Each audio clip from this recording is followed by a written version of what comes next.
नमस्कार, खबरों का पंचनामा में आपका स्वागत है। मैं हूं आपके साथ अंशिका। हम लेकर आए हैं आपके लिए देश दुनिया की 5 बड़ी खबरें, जिनके विश्लेषण के लिए मेरे साथ स्टूडियो में मौजूद हैं कैपिटल टीवी के editor in chief doctor Manish Kumar. Doctor Manish, बहुत बहुत स्वागत। धन्यवाद। सबसे पहले नजर डालते हैं हेडलाइंस पर। ट्रैक्टर रैली को मंजूरी मिलने के बाद तय रूट से नाखुश किसान संगठन, दिल्ली पुलिस को है रैली के दौरान हंगामे का शक।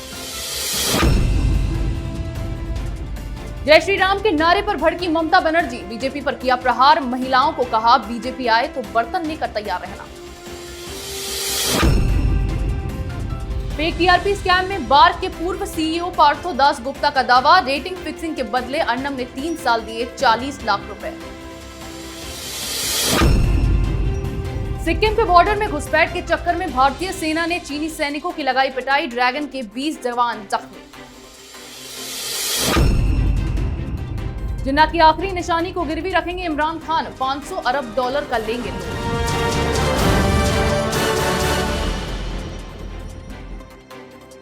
रुक करते हैं पहली खबर की ओर। किसान संगठनों की 26 जनवरी को होने वाली ट्रैक्टर रैली को मंजूरी मिल गई है। इसके लिए सुरक्षा के भी पुख्ता इंतजाम किए जा चुके हैं। सिंगू बॉर्डर, गाजीपुर बॉर्डर, चिल्ला बॉर्डर पर ट्रैक्टरों की तादाद बढ़ने लगी है, लेकिन दिल्ली पुलिस की ओर से इस ट्रैक्टर रैली के लिए तय किए गए रूट से किसान नाखुश हैं। इसे लेकर आज दिल्ली पुलिस और किसान संगठनों की बैठक भी हुई है। डॉक्टर मनीष, आखिर क्यों किसान इस तय रूट से नाखुश हैं और क्या दिल्ली पुलिस के साथ किसान संगठनों की बैठक हुई? देखिए, किसान संगठनों के बीच कोई एका नहीं है। कई सारे लोग, कई सारे संगठन ये कह रहे हैं कि दिल्ली पुलिस ने जो रूट दिए हैं वो सही है, उसके ऊपर हम लोगों को कर लेना चाहिए, हमारी बात भी रह जाएगी और दिल्ली के अंदर कोई लॉ एंड ऑर्डर का सिचुएशन भी क्रिएट नहीं होगा। लेकिन जो उस तरह के संगठन हैं जिनके रिश्ते नक्सलवादियों से है, अर्बन नक्सल से हैं, खालिस्तानी संगठनों से है, इन लोगों का ये कहना है कि नहीं, हम तो ज़बरदस्ती उस रास्ते पे जाएंगे ही जाएंगे जिसके बारे में हमने पहले ऐलान किया था। ऐलान इन लोगों ने क्या किया था? तो कुछ लोगों ने ऐलान किया था कि हम लाल किले से शुरू करेंगे, इंडिया गेट तक जाएंगे। तो खैर वो तो बंद है, वो रास्ता जो है बिल्कुल, पुलिस ने कहा कि ये रास्ते पे तो हम आपको चढ़ने तक नहीं दे सकते। फिर इन्होंने कहा कि कुछ संगठनों ने कहा कि हम रिंग रोड पे अपनी परेड निकालेंगे ट्रैक्टर्स की, तो वहाँ पे भी दिल्ली पुलिस ने मना कर दिया। तो 3 रूट्स इन लोगों को दिए गए हैं। लेकिन इस बीच जो सबसे बड़ी चिंता जो दिल्ली पुलिस की है वो ये कि जिस चीज़ को लेकर के हम लोग पिछले 15 दिनों से कैपिटल टीवी में बता रहे थे कि किस तरीके से सोशल मीडिया में पाकिस्तान के जरिए प्रोपेगेंडा किया जा रहा है, 26 तारीख को जिस तरीके से एक बवाल मचाने की साजिश रची जा रही है, जिस तरीके से खालिस्तानी संगठनों ने पूरी दुनिया में इंडियन एम्बेसीज को घेरने का प्लान बनाया है, किस तरीके से खालिस्तानी संगठनों ने ये कहा है कि जो ट्रैक्टर परेड निकले उसके ऊपर खालिस्तान का झंडा चलाओ, किस तरीके से ये धमकी दी गई कि लाल किला या इंडिया गेट पे जो शख्स खालिस्तान का झंडा फहरा देगा उसे $2.5 लाख रुपए दिए जाएंगे। तो ये सारी चीज़ें हो रही हैं और पुलिस के लिए बहुत ही चैलेंजिंग ये मौका है कि अगर आप ज़रा सा भी चूक इस चीज़ में हो जाती है, ज़रा सा भी कहीं बवाल मच जाता है, तो दिल्ली के अंदर एक बहुत बड़ा कोहराम मच जाएगा।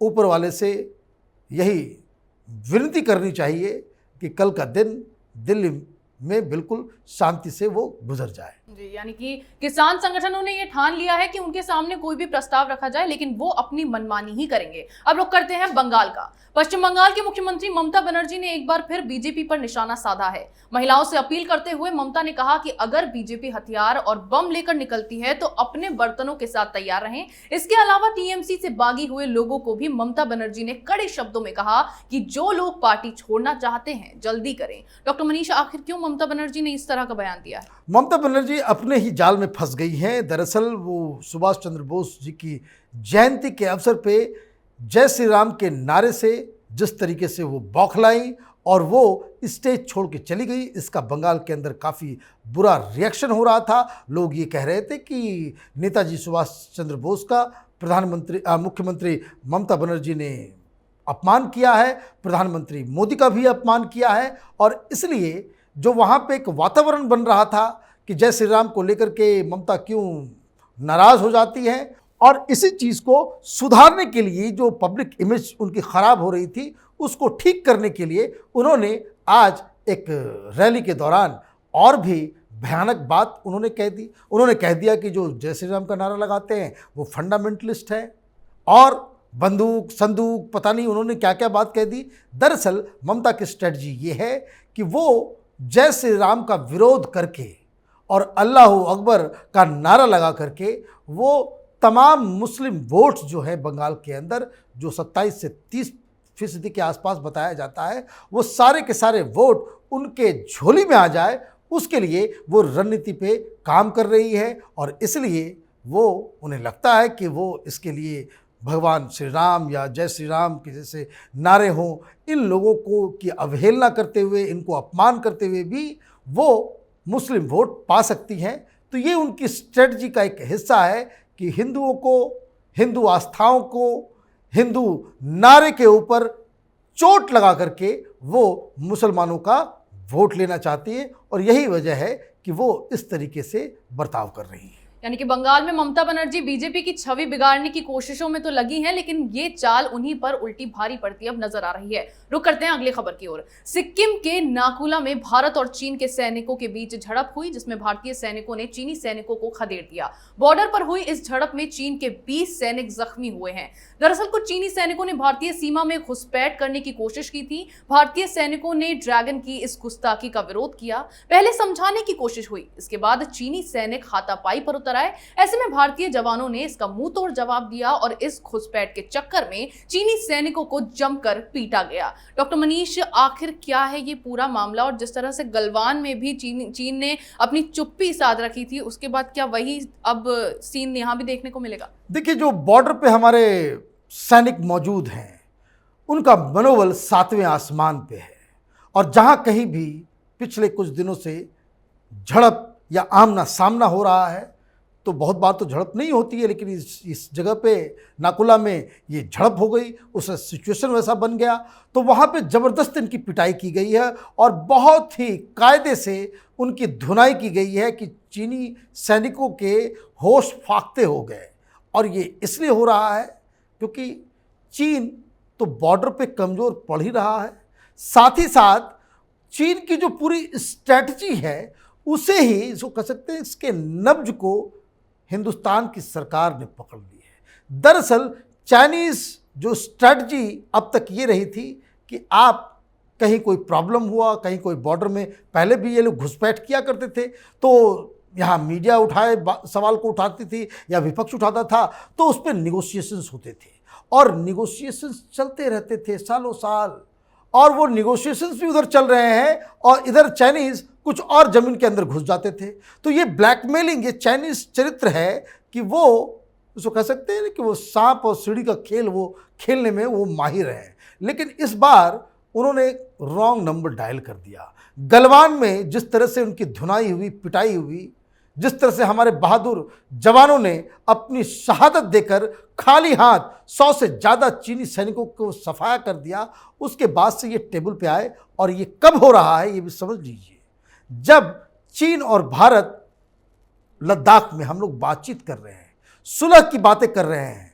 हालांकि पिछली बार जो बातचीत हुई वो 15-16 घंटा लगातार वो बातचीत चलती रही, लेकिन फिर भी कोई नतीजा नहीं निकल रहा। तो ये जो डिलेइंग टैक्टिक है चीन का, उसे हिंदुस्तान भी समझ चुका है। तो हिंदुस्तान ने भी पूरी तरीके से तैयारी कर ली है कि जो पहले चीन किया करता था कि इधर आप बातचीत भी करते रहें और उधर बॉर्डर पे आप दूसरी जगह कार्रवाई भी करते रहें, तो इस बार हम बातचीत भी कर रहे हैं और बॉर्डर पे हम उनसे 20 पर रहे हैं। और इसलिए जहाँ कहीं भी इस तरह के सिचुएशन सब पैदा होते हैं, वहाँ पे भारतीय सेना चीनी सैनिकों के ऊपर काफ़ी ज़्यादा मजबूत साबित हो रही है। यानी कि चीन लगातार चालबाजियां कर रहा है, लेकिन भारतीय सेना पूरी तरह से तैयार है और चीन की ये नापाक हरकतें कभी कामयाब नहीं होने देंगे।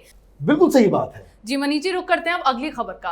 फेक टीआरपी स्कैम केस में रिपब्लिक टीवी के editor in chief Arnab Goswami के खिलाफ मुंबई पुलिस ने नई चाल चली है। खबर आई है कि बार्क इंडिया के पूर्व सीईओ पार्थो दास गुप्ता ने मुंबई पुलिस को दिए लिखित बयान में दावा किया है कि अर्नब गोस्वामी ने उन्हें 2 फैमिली ट्रिप के लिए $12,000 दिए थे। साथ ही न्यूज चैनल के पक्ष में रेटिंग देने के लिए अर्नब से उन्हें 3 साल में कुल 40 लाख रुपए मिले हैं। डॉक्टर मनीष, आखिर क्यों पार्थो दास गुप्ता ने यह दावा किया है? कितनी सच्चाई है उनके इस दावे में?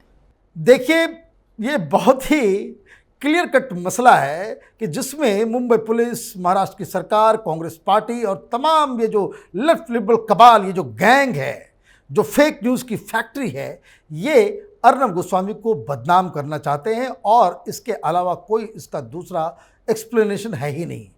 अब सवाल ये उठता है कि अगर पार्थो दास गुप्ता ने ये कबूलनामा कर लिया, लिखित बयान दे दिया, तो भाई वो अचानक हॉस्पिटल कैसे पहुंच गया?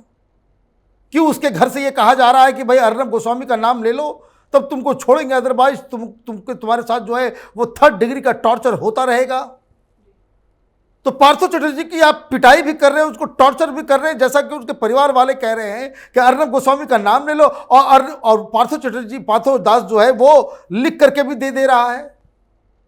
पार्थो दास के वकील ने साफ साफ कहा है कि यह बयान एक छलावा है। क्यों?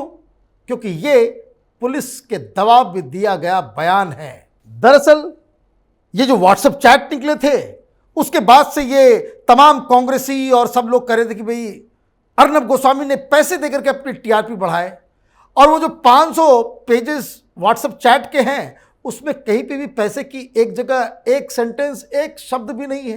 तो इनके पास कोई आधार नहीं था कि इस चीज को लेकर के मकसद क्या है इनका। मकसद ये है कि अर्नब गोस्वामी की जो इमेज है एक नेशनलिस्ट पत्रकार की, उसको टार्निश करना।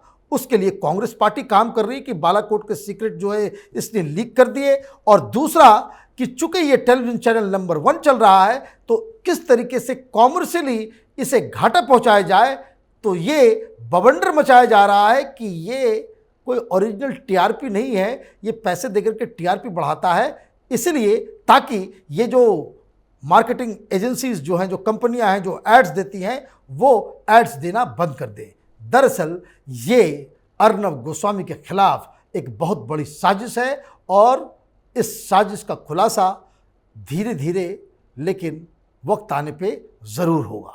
यानी कि फेक टीआरपी केस में मुंबई पुलिस को जब कुछ हाथ नहीं लग रहा है तो अर्नब गोस्वामी को बदनाम करने के लिए वो इस तरह की चालबाजियां अपना रहे हैं। अब रुक करते हैं अगली खबर का। कंगाल पाकिस्तान के प्रधानमंत्री इमरान खान अब जिन्ना की निशानी बेचकर अपना खजाना भरेंगे। पाकिस्तानी अखबार डॉन के मुताबिक इमरान खान सरकार राजधानी इस्लामाबाद के सबसे बड़े पार्क को गिरवी रखने पर विचार कर रही है। ये पार्क इस्लामाबाद के F9 सेक्टर में है। इमरान खान सरकार को उम्मीद है कि इस पार्क को गिरवी रखने पर 500 अरब रुपए का लोन मिल जाएगा। पार्क का नाम फातिमा जिन्ना पार्क है, जो पाकिस्तान के संस्थापक मोहम्मद अली जिन्ना की बहन है। पार्क को गिरवी रखने का यह प्रस्ताव 26 जनवरी को होने वाली कैबिनेट की बैठक में रखा जाएगा। डॉक्टर मनीष, आखिर क्यों इमरान खान सरकार जिन्ना की आखिरी निशानी को गिरवी रखने पर विचार कर रही है?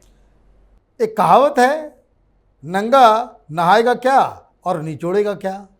इनके ख्वाब तो 7वें आसमान पे, और पॉकेट में धेले भी तक कोई पैसा नहीं है इनके पास।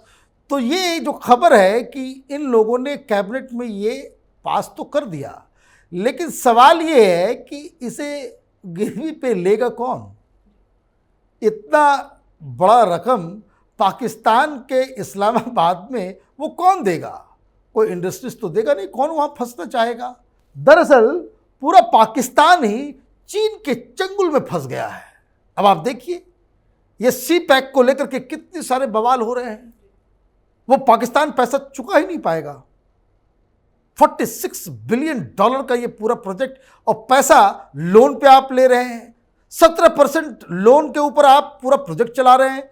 हिंदुस्तान में तो जापान से पैसा आया तो 0.1%, जो बिल्कुल ही आप उसको जोड़ ले तो ये फ्री का मिल रहा है हर जगह। तो इस तरह के प्रोजेक्ट में तो खबर ये आ रही थी, कुछ दिन पहले हम लोगों ने डिस्कस भी किया था कि किस तरीके से ग्वादर के आसपास के इलाकों में चीनियों ने अपना ज़मीन जो वो कैप्चर करना इन लोगों ने शुरू कर दिया है। दरअसल ये उसी तरह के प्लान का एक हिस्सा है जिसमें चीन धीरे धीरे इस्लामाबाद में इतनी बड़ी ज़मीन ले लेगा, फिर धीरे धीरे करके वो बढ़ता चला जाएगा और पाकिस्तान एक दिन चीन की एक कॉलोनी बनकर रह जाएगा। और ये बात मैं नहीं कह रहा, वहाँ के टेलीविज़न चैनलों को आप खोलिए, वहाँ के जो एनालिस्ट बता रहे हैं कि जिस तरीके से चीन के चंगुल में इमरान खान पूरी तरीके से फंस चुके हैं, ये तो पाकिस्तान की तबाही का रास्ता बिल्कुल ये बना रहे हैं। यानी कि पाकिस्तान चीन के चंगुल में इस तरह से फंसा है कि चीन अपनी उंगलियों पर अब इस मुल्क को नचा रहा है। देश दुनिया की तमाम बड़ी खबरों पर हमारे साथ आपके विश्लेषण के लिए बहुत बहुत धन्यवाद। धन्यवाद। खबरों का पंचनामा में आज इतना ही। अगर आपको हमारा ये वीडियो पसंद आया हो तो इसे लाइक करें, शेयर करें, कमेंट करें, साथ ही हमारे चैनल को सब्सक्राइब करें।